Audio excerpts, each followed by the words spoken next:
Alright guys, a quick one. Here, I'll detail how to disable or turn off overtyping on iPhone or iPad. So if you want to remove this label called overtyping on your iPhone, then you need to disable it or turn it off. So basically here in this video, you learn how to turn off overtyping on your iPhone iOS 18. So if at the end of this, you find this offer informative, please don't forget to like and then subscribe.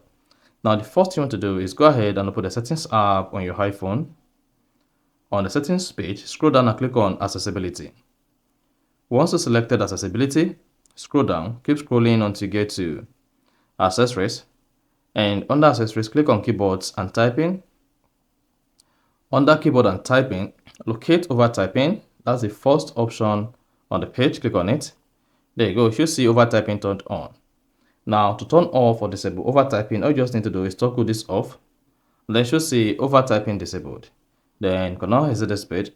Now when next you want to type on your iPhone with the overtyping disabled, you discover that the overtyping is no longer visible. You see that? So that is basically how to disable or turn off overtyping in iPhone. So if you found this offer informative, please don't forget to like and then subscribe.